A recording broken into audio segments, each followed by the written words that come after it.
You have entered the Command Zone, your destination for all aspects of Elder Dragon Highlander. Enjoy your stay.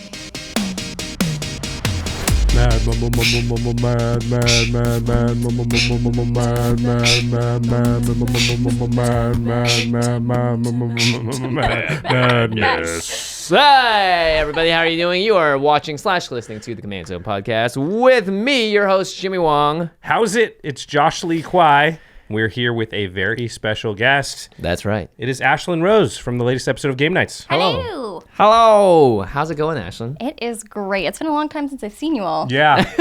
AKA super long time. Most every day at the office. Today the new Game Nights came out. If you haven't seen it, disclaimer, you should watch it first because we will be spoiling things that happened in that episode on the show today. Yeah. If you haven't watched the episode, stop this right now. Go watch it, then come back. That's Unless right. you don't care if we spoil the ending, in which case, follow right along. Well, let's spoil it right now.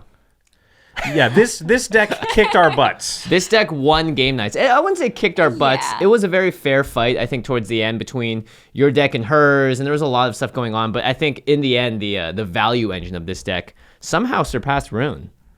Kicked our butts. Kicked her. I mean, it did take like a unified effort from like the three of us to get Rune off track. Unfortunately, you had drawn enough cards by then to kick our butts. So Ashlen played a Kozilek, the Great Distortion deck, which we will be breaking down tonight. Also, Is this our first ever colorless deck on the show? Yes. And Okay. there's a lot to talk about, actually, because Colorless is very interesting. Not many colorless decks existed prior to Wastes, Yes. which is a new basic land type. But first, we're going to talk about a lot of great cards today, and you may be interested in purchasing one more, if not many, of these cards. You can do that by going to cardkingdom.com/commandzone. That is our affiliate link. All you have to do is type it into your URL browser, and then boom, that's it. You're on Card Kingdom, order away, and you are supporting the show by using that link. Yes, you're going to buy Magic cards anyway. Use the affiliate link when you do. Mm-hmm. You're just getting free gravy of our content sticking around. Another one of our awesome sponsors is Ultra Pro. They create all the very awesome things that protect your cards, spice up your battlefield. Actually, they are your battlefield a lot of times because they're your playmat. Ultra Pro makes really awesome stuff like the Eclipse sleeves, heavy metal dice, those awesome relic tokens, so many cool things. So while you're at cardkingdom.com/commandzone, look for some Ultra Pro stuff, or anywhere you are, Ultra Pro's all over the place.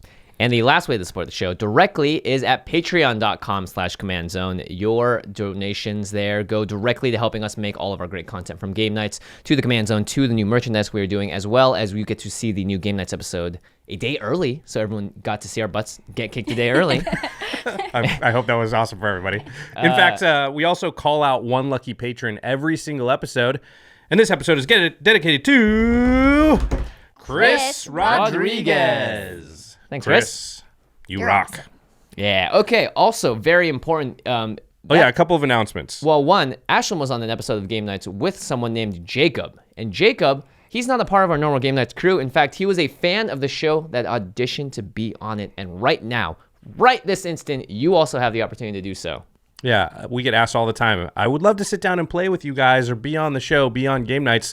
This is your opportunity. All you have to do is join our Patreon, and all the info is there. You can audition.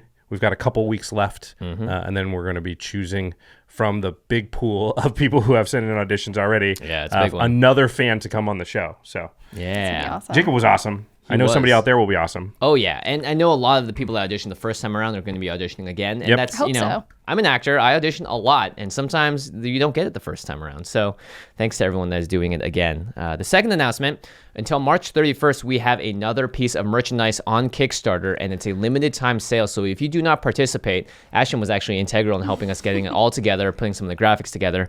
It's the Game Nights token series. 10 different tokens. You're going to get 4 of each, and they feature some of your favorite Game Nights on the cards in, characters and worlds that represent them. Yes, Jimmy is a goblin token. I'm a soldier. We've got Cassius Marsh as a beast. It is really awesome stuff. The card stock is very high quality. Again, the Kickstarter link will be in the show notes. And it is a Kickstarter, so it's a limited time offer. Once the Kickstarter runs out, we're never printing them again. If you want to get a hold of them, go over there right now, lock in your order. Lock it in. All right. Okay, well, let's talk about Ashlen's deck here. Yeah. Ashlen, would you like to read who Kozilek, the Great Distortion, is? Absolutely. Okay. Where is it? Okay, found it. Kozilek, the Great Distortion. When you cast, do I start with creature? Oh yeah, do it all. Okay, all right. So How much does it cost? Kozilek, the Great Distortion, cost 8 colorless and 2 waste. It costs 10 total. It's a legendary creature, Eldrazi, 12/12. Very important. When you cast Kozilek, the Great Distortion, if you have fewer than 7 cards in hand, draw cards equal to the difference. It has menace, and discard a card with converted mana cost X. Counter target spell with converted mana cost X. Wow. That's a lot of text. A lot going on with this card. Yeah. A lot of First good of all, things. 8 diamond, so 8 and 2 colorless. That is a requirement that a lot of decks have trouble with. It also means something interesting for this deck because of the way Commander Color Identity works. This deck cannot have any mana symbols of the colored variety on any of its cards. Nope. None. So That's kind of nuts. And like Jimmy said, I think before wastes, people would try it, but it was very difficult to do. Yeah. But in Battle for Zendikar, they created a new basic land type called wastes that tap for colorless mana, and that kind of opened the possibility to decks like this. yeah, because otherwise you'd have to use just a bunch of weird utility lands that didn't actually do anything, and some of them would have to come into play tapped, and you would just have a weird janky mana base. But with waste, that made it much more possible. Let's talk about a couple of things. First off, 12/12. You said that number is important. Why is that? That is because that is 12 commander damage that'll be coming at you. So it only takes about 2 hits to KO someone. Yeah, and it has menace, which means it needs to be blocked by 2 or more creatures. So it's actually very hard to block. It's giant. Yeah, commander damage actually very relevant, as you will see in the Game Nights episode. For the first time on the show, I believe, someone was knocked out by a commander damage. Yeah, very true. We had 25 episodes, and finally somebody died to commander damage. It makes sense, though. Yeah, it's a 12/12 with menace. So it's going to get in there. It's would going hope to get so. in there. Yeah. When playing against this deck, I would recommend the first time it swings at you, don't just take it. Even Yeah, if you if you can, definitely- because you don't know what's going to happen later, where they sneak it in there. Yeah. So if you have the opportunity to block it, even if you got a chump, just don't take that 12 commander damage because you're liable to die to it later. Yeah. Let's talk about the second part of text here. Okay. Discard a card with converted mana cost X, counter target spell with converted mana cost X. Now, this type of effect on the creature really hasn't been seen before. It's very weird and odd to have an activated ability where you can discard a card to counter another one. And not to mention, you're going to get a full hand with Kozilek every single time you cast it. So it's not necessarily going to get you the win, but it is going to help you secure the win, if that makes sense. And after all, you do have a 12/12 menace on the battlefield, which, well, helps out quite a lot.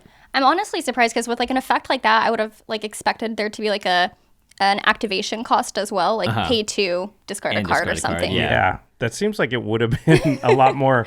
I mean, it's very powerful to turn the cards in your hand into Force of Wills. Yeah. I mean, that's kind of what it does. Not exactly, but it feels like that. And like you said, you're going to drop to 7. So the card advantage necessary to sort of keep that up is there on the card itself. Kozilek's the full package. Yeah, he really does. I think it's they. Yeah. Well, Emrakul's a she. The mother. Yes. Yeah. So I don't know about the other two, though.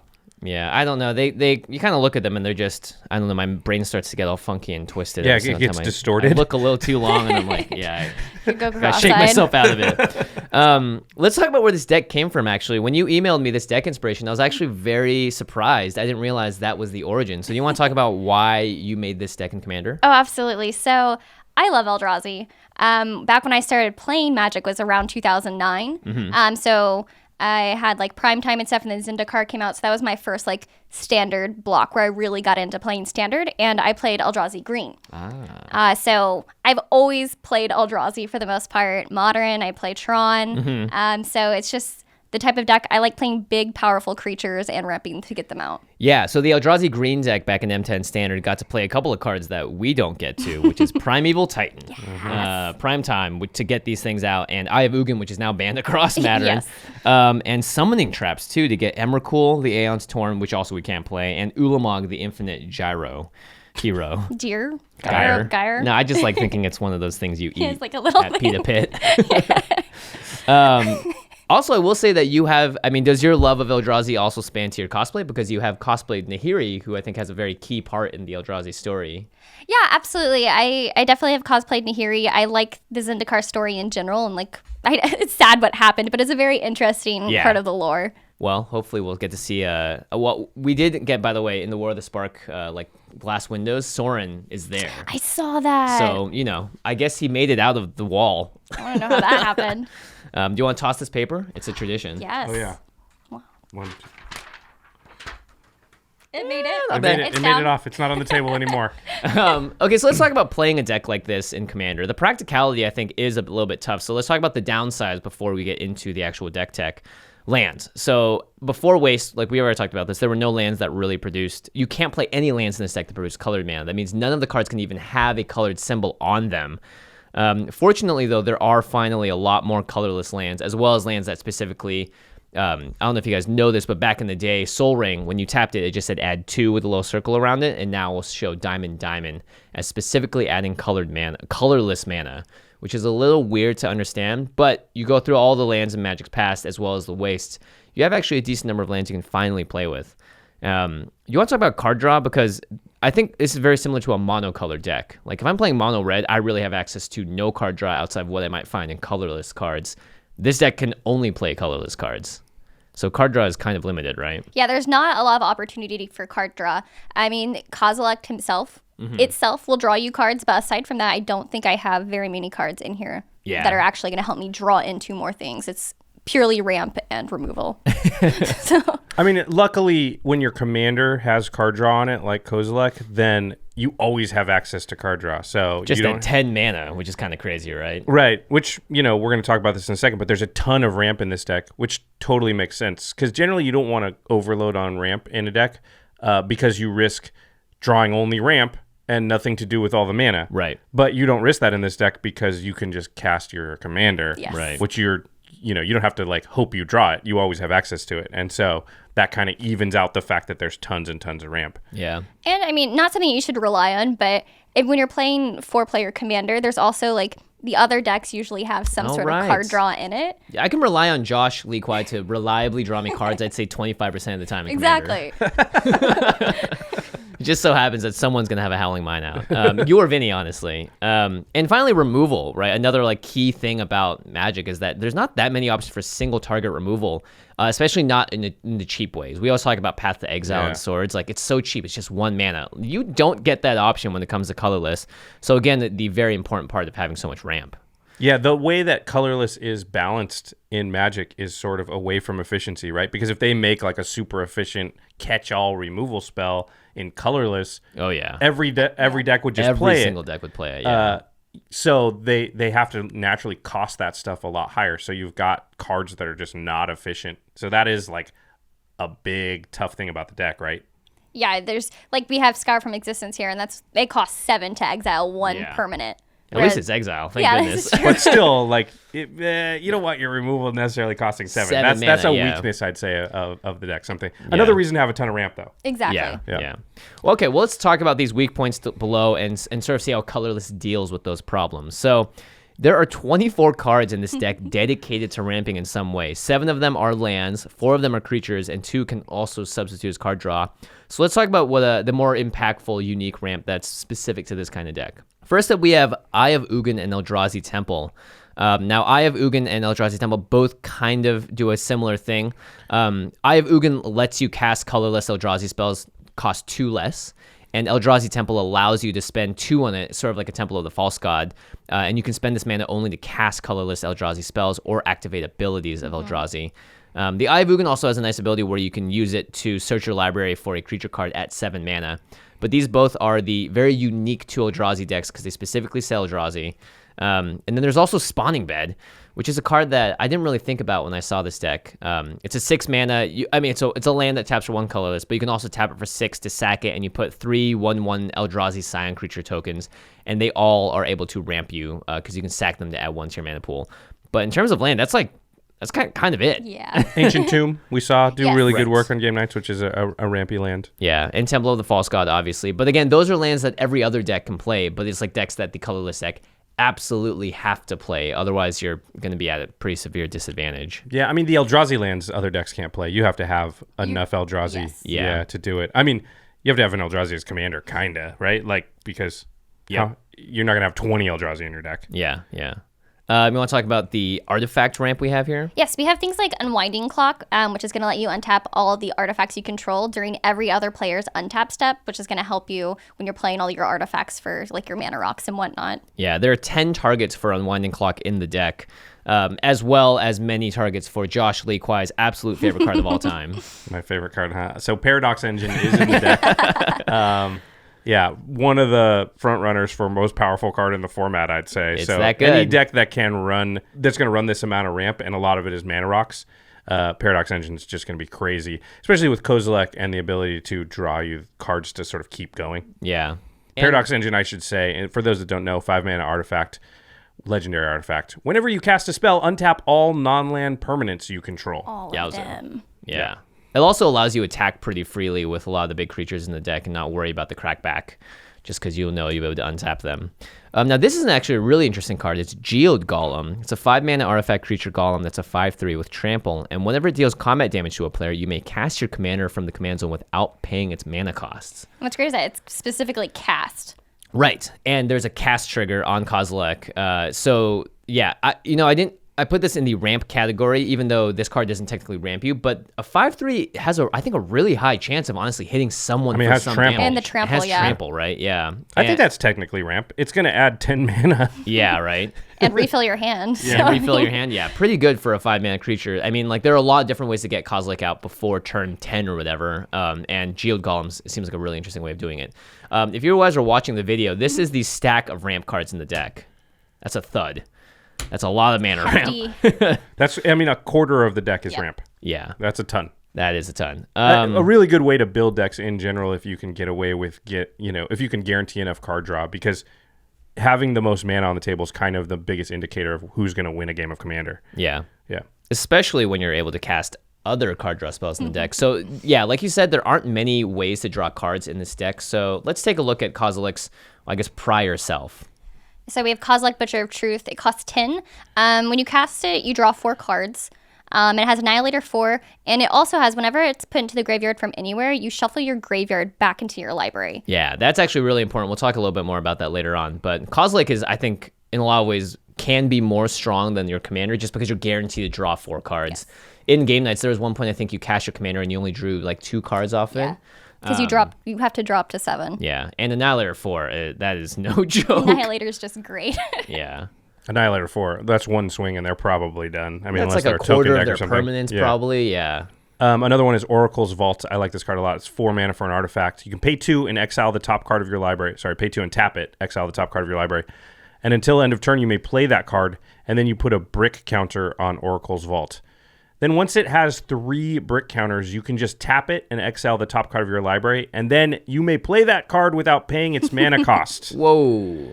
So this starts off as being like 2 mana impulsive draw, kind of outpost siege. And after you've done that 3 times, then it's just tap and play the top card of your library for free. Yeah. Which in a deck that has a bunch of huge Eldrazian things, once this gets 3 brick counters on it, I've seen it in not, just this deck, but many decks. It's the scariest thing on the battlefield. Well, that's like the it can represent Zendikar- just 10 mana or something. Yeah, that's the Zendikar Resurgent, right? With Paradox Engine out, because you just keep going off Exactly. with it over and over again. Not to mention, it's a 10 mana investment. You are a lot of times I would say that this card is harder to play next because the 2 mana activation cost actually ends up being a lot, but when you have 24 ramp spells, yeah, I don't think care you'll so be much, okay. yeah.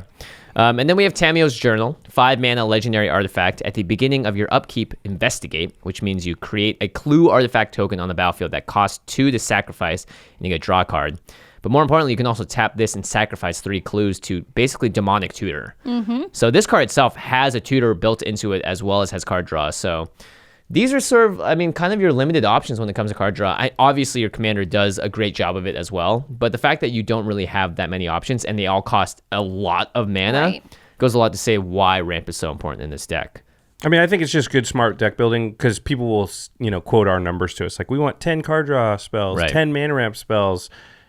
But there's a reason, right? Like that's in just your average deck. If your commander's going to draw you cards, then you can push the ramp up real high. Yeah. And take the card draw down because again, there's a difference between hoping you draw something and guaranteeing you have it. Yeah. How many times did you recast Kozilek in game nights? Oh goodness, I want to say at least 3 times. Yeah. So you were getting up to 14, maybe even 16 mana to cast your commander, and every time it was like, I got this. Wham! Tap all the lands.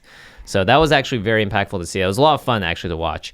So we're going to go to a category we alluded to earlier. It's single target removal. Yeah, and none of it is cheap. No, it's not Absolutely at all. none of it. So we talked about Scour from Existence. It's a 7 mana instant to exile target permanent.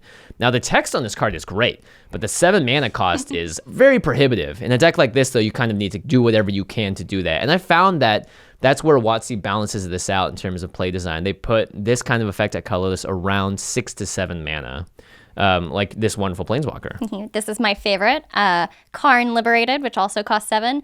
You can +4 them to exile a card from a player's hand.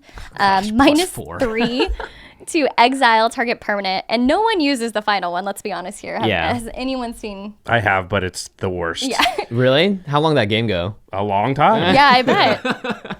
Essentially, you take everything he's exiled, you restart the game, and you get all the things that Karn has exiled. Yeah. Restart the Yeah, game. no, Restart thank the game. It's really underrated that he can sort of come in with 10 loyalty if you just plus him. Yeah. That's just, there's a lot of boards where there actually is good attacks on him, but it still won't kill him, and that's the worst. Yeah. Another removal spell here is Duplicant. It's 6 mana for a 2/4 shapeshifter, but it has imprint. So when Duplicant enters the battlefield, you can exile target non-token creature, and then as long as a card is exiled by Duplicant, its power and toughness becomes the same power and toughness as the creature it exiled. But the big thing is you just play this as a 6 mana spell that exiles a creature. Yeah. You know, obviously it's good if it's an 8/8 or something, so the Duplicant's big, but you're really just using it primarily as a removal spell. Yeah, and you already have a 12/12 commander. Again, at the 7 mana cost, we have destroying target permanents, not exiling, and that's Meteor Golem. It's a 3/3 that costs 7 mana, and it's a creature when it enters the battlefield. You destroy target non-land permanent and opponent controls. Unstable Obelisk, which is 3, and you can tap it for mana, or you can pay 7 to destroy target permanent. Yeah, so you sacrifice the obelisk and destroy target permanent. So again, like all of these, as you can tell, 6 or 7 mana. That's just sort of the baseline cost that you have to get to in these kinds of decks. And we also have a card that almost, I mean, had this thing kept going, I think this actually would have taken over the game faster than anything else. Yeah, you played it in game nights. It's Lux Cannon. It's 4 mana for an artifact. You can either tap it to put a charge counter on it, or you can tap it and remove 3 charge counters and then destroy target permanent. But you don't sacrifice the Lux Cannon when you do that. Yeah. So it's sort of like the normal play pattern is, you know, the first 3 turns you put a charge counter on it, the 4th one you blow something up. But it does interact well with things like Unwinding Clock and Paradox Engine, which allow you to just quickly put a ton of counters on it and then blow multiple things up. Or just, you know, one rotation of the table, maybe you're blowing something up, which becomes very, very powerful. Yeah, this is a good card if you have the synergies for it. And again, in a deck that's just sort of hurting for removal, even just playing this and not having those other synergies, at least it does give you the possibility to interact with problematic stuff. Yeah. And again, like when you play a commander that has the ability to counter stuff, that doesn't directly win you the game, right? You still have to be swinging in with it and killing stuff. So your games may go longer as a result. You also have cards like Energy Chamber that just add charge counters to stuff. So on target non-creature artifacts. So like, yeah, there are a lot of synergies there for that to work out. And when it does, the impact is very powerful. In fact, I remember playing my guys create a lot and remember being like, oh gosh, that Lux Cannon is just going to go off and almost guaranteed destroy one of my permanents because I have 2 problematic ones on the battlefield. That is one good thing about a lot of this stuff is it will hit permanent. Like they're flexible, they're expensive, but Scour from Existence and Lux Cannon and Unstable Obelisk will destroy, like, you know, lots of different card types. Most it's not things, just like creature or enchantment or artifact. Yeah. All right, now let's go on to mass removal. Again, now this category isn't hurting as much, and actually we see a lot of these cards being played in a lot of decks as a result. Steel Hellkite is a giant dragon, and more importantly, you can pay X to destroy each non-land permanent with CMC X whose controller was dealt combat damage by Steel Hellkite this turn. So this is the kind of thing that can crash in the air as a 5/5 flyer. You can pump it, and then it just is able to pay an extra cost afterwards, and you can really specifically target a lot of things. Usually I found that 3 mana is the sweet spot for this, as it gets rid of a ton of ramp, important creatures, and generally just terrorizes the board. Ashlen, you must really like that card because I remember you killing us with Steel Hellkite the first time you were on That's game night. right. Yeah. That is right. I think it was at my recommendation. I was like, you should put Steel Hellkite in this deck just because it's powerful. And I was like, okay, sure, we'll see if it works. It works. Turns out it did. I'm playing a pirate deck, but Steel Hellkite should still be in there. Yeah. It worked out. Pirates like dragons, It right? wrecked me, so they're looking up. It's like a ship in the air with wings. Next, we have Allah's Dust, which costs 7. And it's each player sacrifices all colored permanents he or she controls. And that's great because I'm a colorless deck. I don't have to sacrifice anything. Right. You don't have a single colored permanent unless Yeah. you somehow, you just don't have them. That card seems super good. Yeah. Plus, One-sided board wipe. That's your Cyclonic Rift. That is yeah, your exactly. Cyclonic Rift. and when you have like Eye of Ugin or the Eldrazi Temple, it actually costs less as Oh, well. it's a tribal sorcery, Eldrazi. That's right. And then, of course, we have these cards are played in a lot of decks, which is Oblivion Stone and Navinural's Disc. They're both artifacts that come in. You can pay a specific cost to tap it, sacrifice it, and basically blow up everything. And, of course, because destroying permanents wasn't enough, we have ways to exile them as well. You used this first one in the game. Both got used. Yeah. Perilous Vault, which is 4. And you can pay 5 and tap to exile Perilous Vault and exile all non-land permanents. That's an absurdly powerful board wipe. Exiling all the non-land permanents on the board. It's really good against a deck like Rune. It's really good against any deck that wants to look into the graveyard. And the same goes for Ugin the Spirit Dragon that Jacob referred to as Eugene on the show. Now, this one's even more flexible. I think Ugin may be one of the best cards in Commander, just flat out. Oh, the versatility is amazing on it. Yeah, every time we've seen it in game nights, it's just been a house. It's 8 mana for a Planeswalker, has 7 loyalty. +2, Ugin deals 3 damage to target creature or player, so Lightning Bolt something. -X, though, and this is the one that gets used the most.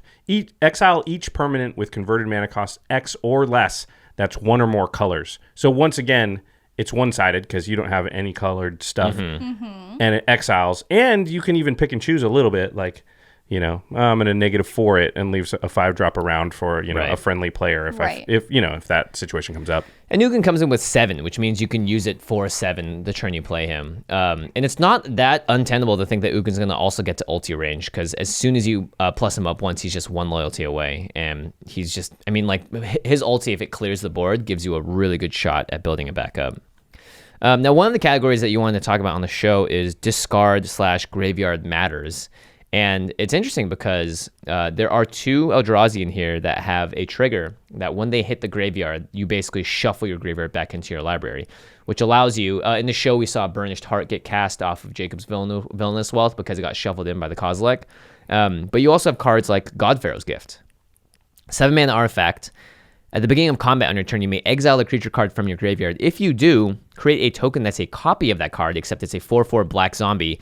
It gains haste until end of turn. And it doesn't get rid of itself as well. A lot of these kinds of effects usually says exile the creature at the end of combat or sacrifice it at the end of your turn. Nope, Godpharaoh's Gift keeps it around. And it's very good with Annihilator. Yes. So, like, if you're able to ramp this out and pitch something like a Pathraiser of Ulamog or any of these numerous giant creatures, even a card like Mere Battlesphere, right? Like, they It's all still going to have, create the mirror. Still has the effects. still going to have the effects, and it's just going to do a lot of damage. If it's because it has haste, it's going to be able to come in. I think that's the one thing that I'm never ready for is like, oh, you have Annihilator? Okay, I have a turn to figure it out. Right. If you give a Hasty creature a Hasty Annihilator. Annihilator, yeah. Even Yeah, if it's deal with Well, it plus now. it gets the text box, so if it's Yeah. an It That Betrays, then it's going to still get the text box. Yeah. If it's a Void Winnower, then it's still going to shut off a lot of their spells. You don't have to attack with it or whatever, too. Like, you could just be like, well, I just want the ability. right, It's going to do the Exactly. thing. Yeah. good enough. And you use this card to great effect in the show too. Yes, it's a land. It's a buried rune. You can tap it from 1 colorless, or you can pay 2 and tap it to sacrifice it and return target artifact card from your graveyard to your hand. And you have a lot of artifacts that people want to blow up, Yes. which is important. Or when I'm discarding as well. Right, to counter spells, right? So a Kozilek obviously wants you to discard things to counter stuff. And then if you need to reshuffle some of those cards back into your library, all you have to do is discard a Kozilek or an Ulamog, pending your opponent playing a spell that costs that much. Yes. And who does that? Are you sitting there being like, oh man, I hope somebody plays a 10-drop so I can put this in the bin and then I Yeah. can Godpharaoh's Gift it out? Pretty Play a much. 10-drop, somebody. Yeah. Well, sadly, that was... and we all played enough big cards for that to happen, which is very sad. Now, all this stuff in consideration, this deck still needs to win.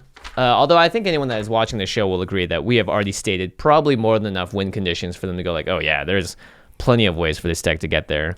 But let's just talk about some of the more impactful ways to do it. This card I love. It's a game that's winner on its own. Planar Bridge. It costs 6. It's a legendary artifact. Cost 8, and you tap it. You search your library for a permanent card, put it onto the battlefield, then shuffle your library. There are turns where you can just do this on the same turn, right? 14 mana. That's not that big of a deal. No, especially with like the high casting cost we have in this deck. It's very easy to do. Especially if the first thing you get is Paradox Engine, then you cast a spell, untap it, and the Planar Bridge. Oh my and gosh. then you're just going off, right? Like, that's what Planar Bridge is super scary, I think, with a deck that has Paradox Engine in it. Because the ability, and then play Kozilek, draw back up to however many to be able to keep casting spells and activating Planar Bridge. Yeah, that seems like a super powerful play. Well, it seems powerful too because you just give your opponents 0 time to breathe. Yeah. Like as soon as it starts happening, because there are so many commander games that come down to, hey guys, we have 1 turn cycle to get rid of this, and everyone's usually able to cobble together some kind of answer. But if you're able to go out that fast out the gate, it just seems incredibly problematic for everyone else. Also, like you said, like this allows you to put an Eldrazi into play on the end step before your turn. Right. Immediately untap with it and be swinging before. Really people can adjust to the fact that there's like a Annihilator on the table, basically. Yep. And with all the Annihilator, we have It That Betrays, which is a 12-drop Eldrazi that the main text here, whenever an opponent sacrifices a non-token permanent, put that card onto the battlefield under your control. This also steals fetch lands. Yeah, that's right. It just completely shuts them down unless you want to give me land. Yeah, it steals a lot of stuff, actually. It That Betrays, I've found it just has giant impact because there are a lot of cards that force you to sacrifice it in order to do something with it. Something that's interesting about It That Betrays that I've seen come up a few times, it does have Annihilator too also, so it works with itself, right? It attacks and then you trigger and that opponent has to sacrifice 2 permanents, which if they're not tokens, you're going to get them. It doesn't care where the token or where the sacrifice thing went. So it'll get their commander if they sacrifice it. A lot of people think like, I can sacrifice and put it in the command zone. It That Betrays says nothing about it dying or where it went. It doesn't care. You just get, it says whenever an opponent sacrifices a non-token permanent, put that card onto the battlefield under your control. So don't sacrifice your commander to it. Yeah, sacrifice it in response to It That Betrayed being cast or cheated out. Yeah. But that really stinks because in general, one of the things you are willing to sacrifice to Annihilator is your commander because it's not loss of a card. You're just going to still have access to that thing. Yeah. But with It That Betrays, you can't even do that. Well, we always talk about like, have a sack outlet for your commander so people don't steal it and all that sort of stuff. Oh boy, that's pretty rough. Hey Josh, you want to read this card? Oh, that's a cute one. So this is Blightsteel Colossus, 12 mana. Artifact creature Golem. It's an 11/11 with trample and infect. Also, because that wasn't strong enough, it has indestructible. And if Blightsteel Colossus would be put into a graveyard from anywhere, you reveal it and then shuffle it into its owner's library, which is a little different than Kozilek and Ulamog in that you only shuffle the Blightsteel, not your entire graveyard. Yeah. Yeah. I mean, obviously the big thing here is that it's trample and infect and it's 11/11. So unless you can stack block it, you're going to die. And then, what are you going to do next turn? Yeah. And we say this, it's usually not the first swing of Blightsteel that kills you. It's definitely the second. Unless somebody has Swiftfoot Boots or Lightning Greaves, as it were. Yeah. And, Turns out if you give it haste. Yeah, and plays Pretty it on good. like turn 6. Or like a Whisper Silk Cloak-esque effect, right? Yeah. Not to mention we have all sorts of other just game-winning Eldrazi in here, which is definitely on theme, right? You play one of these monsters, people have to deal with it immediately. It's the same that when you play like massive against... once the card cost gets above 7 and 8, they are most often must deal with cards.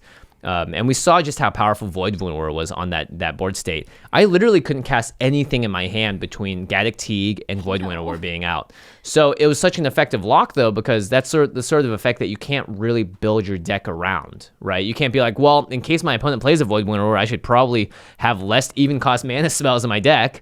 That's just not a plausible thing to do. So it's like going to, like Josh said in the show, shut off 50% of people's decks, which is incredibly powerful if you think about it, just for one card. And on top of that, one of the things we realized in the game, which I actually didn't consider before, but with Kozilek, he has Menace. Yeah. So, Right. and with Void Winner, you can't block with odd number. Oh, right. With even CMC. CMC creatures. So if a creature costs 4 mana, Void Winnower means it can't block. So it's already hard to block Kozilek, and then you turn off maybe half their blockers, and all of a sudden, that's what killed Jacob. Yeah. Because he had 2 blockers, knew that, like, I can't take one more hit from Kozilek or I'm going to die, so I'm always going to leave 2 blockers back.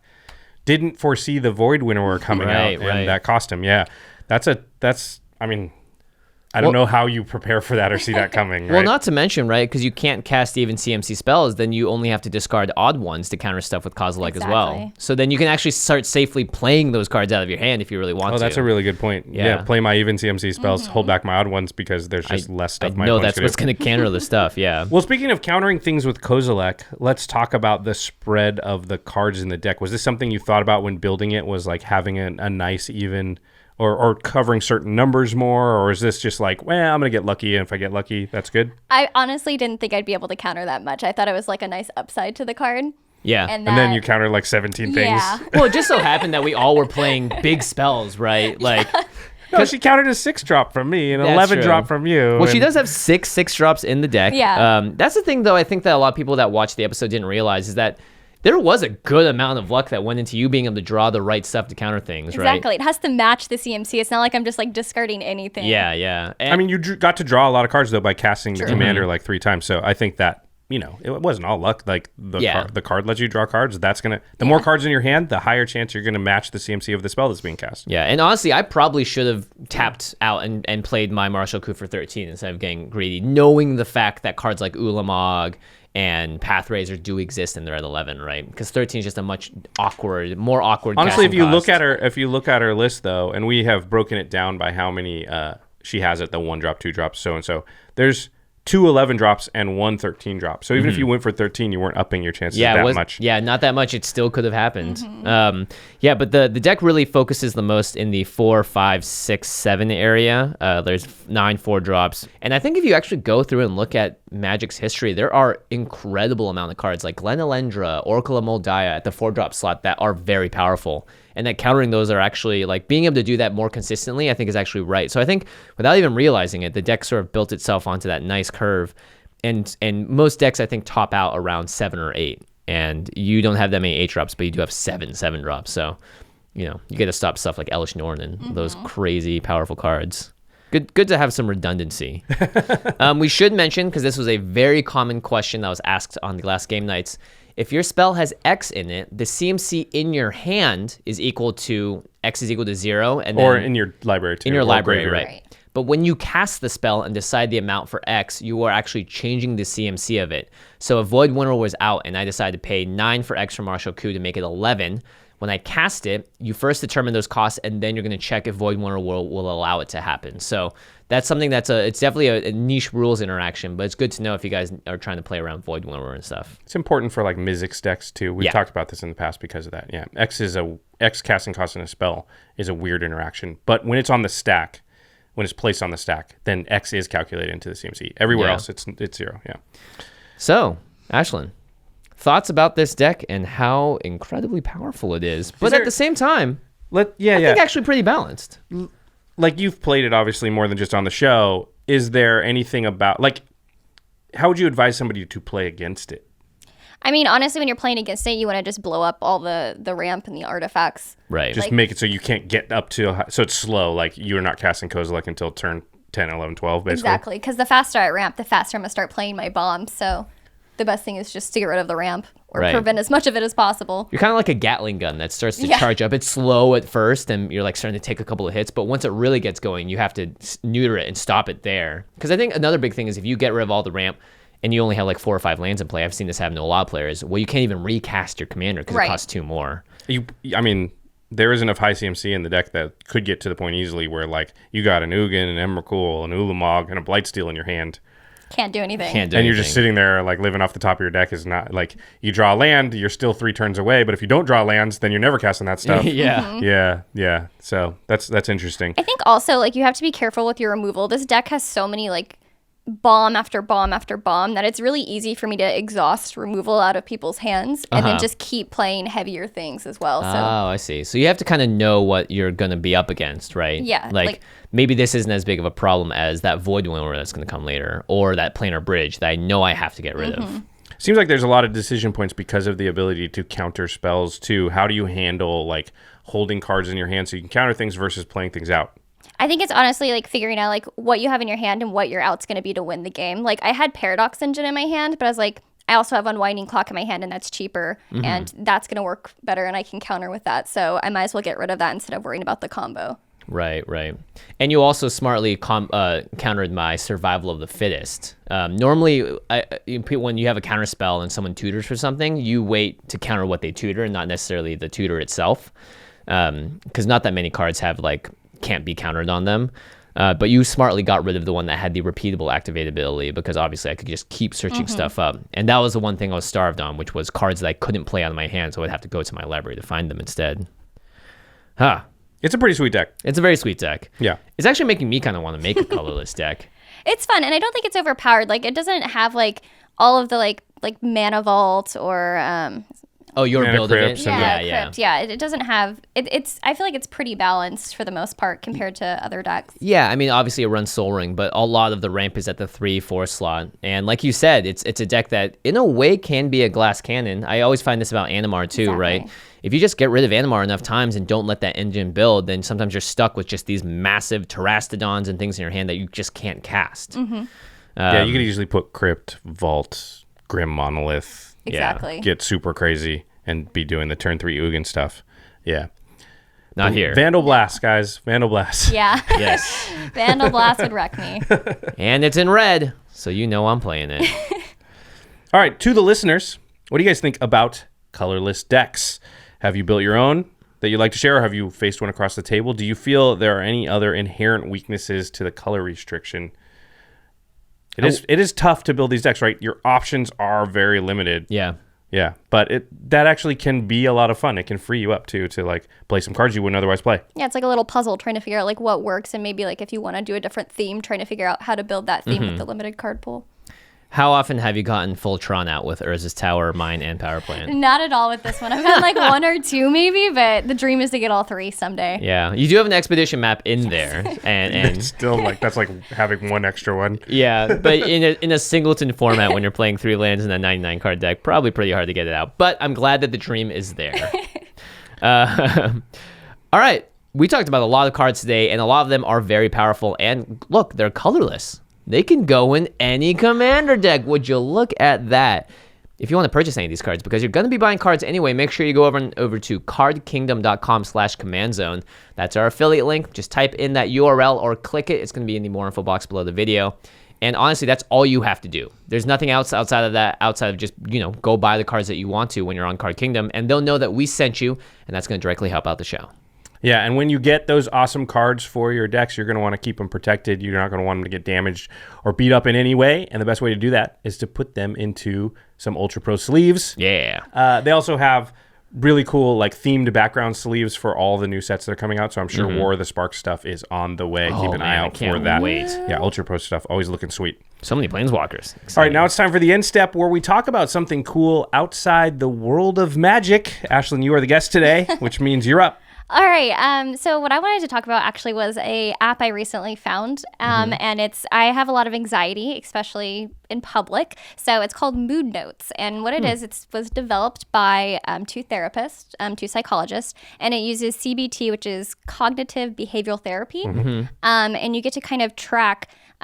Each day it'll ask you, how you're feeling, and then, what's causing maybe your current mood, and it helps you kind of break down what's going on at that moment to trigger those types of feelings, even if they're good or happy. Oh, wow. And then you kind of pick, and then it tells you about different traps that are easy to fall into, positive, declining positive reinforcement or trying to predict what people are going to think or say. So it's just a nice little app to kind of let you take a step back, figure out what's going on, and figure out how to rethink a situation that you might be in. That's really neat. I actually like that a lot. What's the app called again? Moodnotes. Moodnotes. I know you were nervous coming into recording this podcast today. Is that something that you use in this situation to sort of, it just helps you I guess take a step-by-step process by looking into what caused something or it made you feel anxious in that moment? Yeah, exactly. So you can be I have a podcast and I'm really nervous about it. And I'll be what's your mood? And it's what's your trap? And so it's do you have an intolerance of uncertainty? And it's oh, I see. What's another way of thinking about that situation without that trap? And so it makes you think how can I avoid thinking like that? Like, going down like a path that is hard to come back from. right, exactly. It's sort of like one of those things where, like, I've had anxiety attacks before where things start compounding on itself, and then after a while it feels like you can't even escape from it. Right. Because you've given yourself 8 reasons why you shouldn't be able to escape from it. Yes, you just get trapped. Right. Well, that's cool too. I have imposter syndrome sometimes, which is you feel like you do not belong in the current area because you're like, I'm not worthy of being here. I'm not a professional. I'm not this. I'm not a real actor. I can't tell you how many times I felt that when I was doing Milan. So that's really cool. I'll make sure to check that out, as well as you guys all out there. I am a big fan of anything mental health related. So that's great. Thank you for sharing. Of course. All right, something else that you should check out. It's not an app on your phone, but you can find it on your phone. It's Yes, the right. Masters of Modern podcast. They are sister podcasts. Alex Kessler, Ben Bateman, friends of yours as well, Ashlen. They talk about modern and all things competitive Magic. You can find them on iTunes, on Stitcher, podcast-related apps. You can find them on Twitter at the MMcast. You can find them at collected.company right next to us. Our editor for the show is I don't Josh know. Murphy. Josh Murphy and maybe Ashlen Maybe Rose. Ashlen. Yeah. Oh my gosh, you're gonna have to edit yourself. That's Oh, crazy. Wait. Ashlen, if you haven't heard, has been helping us out Yeah. here doing some editing. She works on our thumbnails for. I think a lot of people have noticed that our thumbnail game Quality lately is- has gone way up. Well, that's because of her. So My favorite is still the one with you as a Super Saiyan, Josh. Like, that was great. I was just. I like the scrolling bling through. one with you and Yeah, DJ. me and DJ. That like, one is in sweet. the That was really mountain of fun. bling. Yeah. So if you guys appreciate Ashlen's thumbnails, where can they find you online? You can find me on Twitter at Ashlen Rose, on Instagram at RAR, it's Ashlen, and on Twitch at twitch.tv/Ashlen_Rose. That's right. And you do some sponsor streams for Magic the Gathering Arena as well. Yes. Very cool. Very, very cool. And of course, special thanks to Geoffrey Palmer. He does the living card animations that adorn us behind us. Just so you guys know, it's 2 TVs turned sideways. If you want to find out more about that, we did the behind the scenes. We get that question all the time. Are those green screen? I got magic. that asked all the time. It's not that green screen. It's television. Could you It's imagine the television. We're render ruining- times? Oh my gosh. You would just have to sit there and render a 3-hour game with a green screen behind it. That would be... Yeah, and chroma nightmare. key at that distance, you might get a little bounce back. It would Yeah. be tough. Yeah, it's just a lot simpler to do the TVs. So anyway, Big fan there. of the TV. Everyone cares about that answer. Secret is It out. won't matter because the people who asked that aren't listening right now. That's true. That's a good point. They're actually yeah. typing the question in the comments. They didn't answer the question about the cool windows. We're actually on Ravnica, Yes. or wherever this is. In the middle of a 1,000-year storm. Yeah, it's Ravnica. That's rough. That is rough. 1,000 years, man. That's what it's like to grow That's up in what Seattle. I was going to say. You beat me. I was totally in the... Oh, no way. You took it. Well, I was going to say Portland, but same thing. Pacific Yeah, Northwest. yeah. Right around the same area.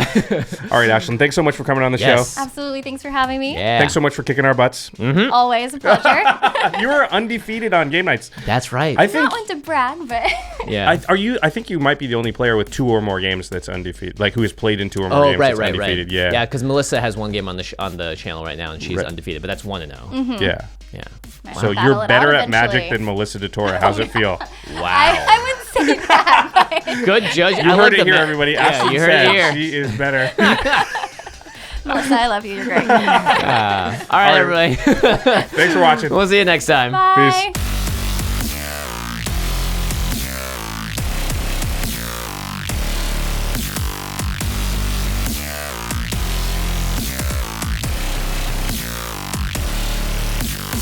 Thank you for your attention. For further inquiries, send an email to commandcast@rocketjump.com or ask us on Twitter @JFWong and @Josh Lee Kwai. See you later, alligator. Greetings, humans.